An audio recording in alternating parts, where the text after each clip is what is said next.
stretching, Olga emerged onto the balcony, the wind whispering unhappily as it tangled in her long hair. The air carried a refreshing chill, and the cloudy sky persisted for the third consecutive day. With a wide yawn, she banished the remnants of sleep from her pajamas and greeted the morning with a smile. This type of weather, gloomy and unfriendly, had always held a special allure for her. Living by the sea, there was something captivating about it that made Olga find happiness in almost every minute. It surprised Sergei to witness his wife so joyous. Despite his dislike for the clouds, which tended to darken his mood and stir anxiety within him, he was willing to endure them for Olga's sake. His love for his wife ran deep, although few people understood this. Olga rarely smiled, often gazing sternly at everyone and disliking the frequent evening visits from guests. She found little pleasure in most things and disliked almost everyone. People, cars, dogs, nothing appealed to her except for three things: the strong wind, the clouds, and Nikita. Their neighbor, Nikita, worked as a nurse at the hospital. He once mentioned how Olga would laugh upon seeing him, only to burst into tears afterward for reasons unknown. Olga stepped back into the room. Her husband and son still slept soundly. The clock on the table chimed, indicating it was already 10 o'clock. Sergei had promised they would spend the entire day at the beach, yet the elusive son refused to make an appearance. Nikita would surely be disappointed. She drew the curtains aside and leaned over her son, gently urging him, "Nikita, it's time to wake up." Nikita, Olga had never been fond of that name. However, it belonged to Sergei's father, who had passed away a few years earlier. She had agreed to it out of respect. The three of them sat in a cozy cafe. Sergei's sulking persisted. "It's the first time we've all come to the seaside together, and for 3 days, not a single ray of sunlight. This vacation is anything but flexible." Olga glanced at her son, who had managed to get his nose dirty. Trying to maintain a stern tone, she reprimanded him. Nikita looked up from his plate with wide eyes, surprised by her playful scolding. Olga couldn't help but laugh. How could she stay angry when faced with such a wonder? They strolled through the city, Nikita, as usual, dashing ahead of his parents. Olga linked her arm with Sergei's, savoring the closeness. She glanced at her son and found herself lost in her own thoughts. Sergei smoked in silence, occasionally stealing glances at his wife.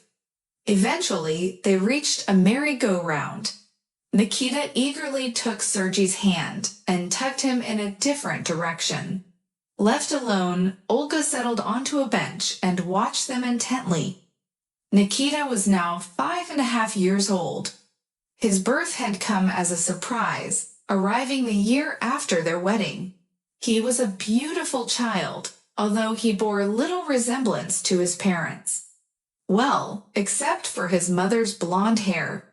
Sergei had always been taken aback by Nikita's eyes, huge and perpetually sad, with a gray-blue hue. No one in their family had eyes quite like his. Nikita adored his parents, and his parents loved him with all their hearts, particularly Olga. Olga remained seated, lost in thought for 15 minutes. Suddenly, an unfamiliar touch on her shoulder brought her back to the present. She looked around, but her husband and son were nowhere to be found. Olga stood up and headed toward the sea. The clouds gradually dispersed, and the wind calmed.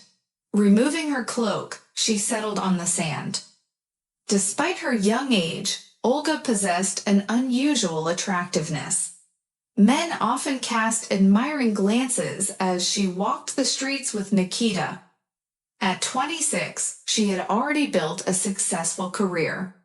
She had a loving husband who cherished her deeply, and their family was considered prosperous. Yet something was amiss in her life.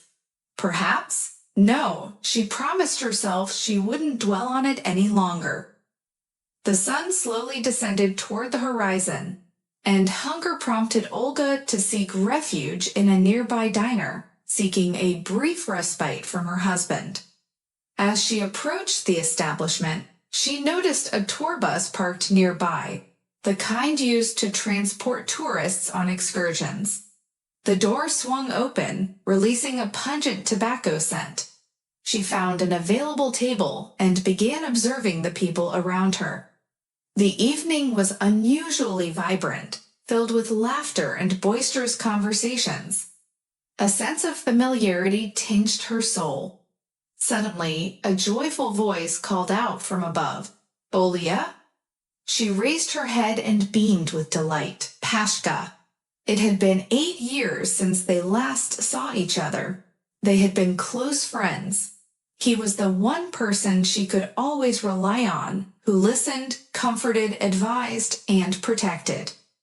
They embraced tightly, both overflowing with stories to share, yet unsure of where to begin. However, the smile quickly faded from her face. She yearned to ask a particular question, but something kept her tongue tied. She stared deeply into Pasha's eyes, realizing that he was the sole connection to her past. Capturing Olga's silent plea, he nodded toward a direction. Olga sank into a chair, shutting her eyes tightly. She could have simply grabbed her cloak and left. Inhaling deeply, she turned her head. Dima? He sat with his back to her, just as he had on that fateful day when they last met. On unsteady legs, she rose and walked toward the exit without looking back. As the fresh breeze caressed her face, tears streamed down her cheeks. No, I must return home. Someone grabbed her arm, and in her moment of vulnerability, she sought refuge on Pashka's comforting shoulder. He stroked her head gently and whispered, "You silly fool." The tears had dried up completely. Pashka took her hand and guided her back inside. She offered no resistance. "Are you married?" Pashka inquired. Olga nodded. "For how long?" 6.5 years. Pasha, I don't want to go back there. Please let me go. They halted, and Pashka fixed a piercing gaze upon her. "Do you remember what you once said? That in order to bid farewell to the past, you must confront the ghosts. You claimed it was easy to rid oneself of them, just meet them." He opened the door for her, allowing her passage, then promptly vanished. Olga approached Dima and silently took a seat beside him. He glanced up, weariness etching his features, yet managed a calm and familiar smile. Leaning closer, she pressed against him and whispered, "Hello, my sunshine." She peered into his eyes intently. He's grown older, and he seems so weary. Dima smiled. "How long has it been since we last saw each other? 5 years? 6, Olga replied, her voice devoid of inflection. "Unbelievable. You haven't changed. In fact, you've become even more beautiful. How is your life? And your husband?" "He's fine. And how about you? What about Lena?" "We divorced 3 years ago. And the children?" "She took them with her. Shall we take a walk?" Side by side, they strolled together. Olga held his hand, feeling like a young girl once more. She had forgotten what that felt like. She listened to the rhythm of Dima's breathing and smiled. He was family, a year ago when they first met, and now. He held her hand, his smile weary but tender, and she gazed silently into his bottomless gray-blue eyes, gasping with sheer happiness. He pulled her closer. "My little girl, how long I searched for you." She nestled against him, tears of joy flowing freely. Time ceased to exist. Silently, Olga turned the doorknob and stepped into the room. Sergei lay sound asleep, while the peaceful slumber of Nikita resonated behind another closed door. Glancing at the table clock, she noted it was 5 minutes to 3. She ventured out onto the balcony, greeted by an unusually warm night. The sky had cleared, revealing a tapestry of stars. Settling into an armchair, Olga gazed up at them, reminiscing about Dima's words from long ago. He had promised that a star in this vast expanse would always shine for her, casting its warm light upon her. Yet, for the past 6 years, her life had been overshadowed. But she had her own precious star, Nikita, whose eyes held that radiant spark. A solitary tear traced a silent path down her cheek, which she quickly brushed away. No, she was no longer just Olga. She was Olia. Sleep and memories blended together, enveloping her in a tender embrace. Their paths had crossed when she was 14, and he was so much more. Dima had a family he loved deeply, and in his own way, Olia did too. A fatherly love consumed her. She had lost herself completely in that love, worshipping Dima, while he merely allowed her to love herself. Yes, they had a kind of affair that lasted for several years, but then Lena, his wife, discovered their secret. That night, Dima told Olia that he had always loved her like a daughter, and she should find happiness. He emphasized that family was the most important thing in his life. From that day forward, Olia ceased to smile. But Dima continued to call, though with decreasing frequency, until he stopped altogether. And then she left, far away, and she transformed into Olga, resolute and somber, yet dazzlingly beautiful. She dated someone, experienced heartbreak, or maybe she caused it herself, but her love remained constant. Then Sergei entered her life. They began as friends, and he was the only one who wasn't put off by her seriousness. Sergei felt compassion for Olga, even though he didn't know the reason behind her perpetual frown. They got married a year later, and perhaps Olga even loved Sergei in her own way. He was her husband, after all. Their life was calm and stable, a mutual understanding prevailing. But one day, just a couple of months after their wedding, she spotted those familiar blue eyes in a crowd. Some unknown force had brought them together again. They spent a single, agonizing, and long-awaited night together. Dima wished her happiness and a strong family, then vanished. And that's when Nikita came into the world. No, she never liked that name. Someone shook Olga's shoulder urgently, bringing her back to reality. Opening her eyes, she saw her son. A surprised Sergei stood in the doorway. "Aren't you cold?" he asked. They walked along the shore while Nikita collected stones, throwing them into the water with joy. Seryozha had stayed at home. Olga walked alongside her son, admiring him. When they reached the swing, they paused. Nikita ran off to explore, and Olga stood in silence, gazing out at the sea. Suddenly, she heard footsteps, Dima's footsteps. He spoke thoughtfully. "Is he your child?" he asked, already knowing the answer. Olga nodded. "How old is he?" 5.5, she replied. Their eyes met, unyielding gazes locked in understanding. Everything became crystal clear. "Do you love him?" Dima questioned. "Who?" Olga hesitated. "My husband." "Of course I do," she answered, her voice steady. "Of course I do," he echoed. A moment of silence hung between them.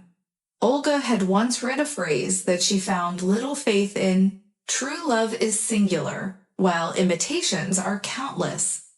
But throughout her life, she had only ever loved this one man, with weary blue eyes. "Olga, I can't do it without you. And without my son," Dima confessed. She turned away, retracing her steps, and took her child's hand. Sergei sat engrossed in front of the television. Nikita eagerly presented him with a handful of pebbles, longing for his father's approval. Sergei smiled and lifted his son onto his lap. Olga stood by the window, observing the scene. Then she approached and embraced them. Yes, to the outside world, they appeared as a contented and harmonious family. Perhaps that was true. Olga had never pondered over her life, thinking it would make things easier. She worked diligently, raised her son, and fulfilled her role as a dutiful wife. They were the envy of their friends and neighbors, although some harbored dislike for Olga and felt pity for Sergei in their hearts. Their family hearth burned with a serene and tranquil flame. Wasn't that the dream we all sought? A knock sounded at the door. As Olga opened it, she found Pasha standing there. She surveyed the room, noticing the closed door leading to the bedroom. He came to say goodbye. Our bus departs at 6:30 tonight, and I'm heading out with friends now. There's still space for you. Don't be late. I'll leave you my phone number. Take it. When you arrive in the city, give me a call and we'll talk, Pasha explained. Olga remained silent.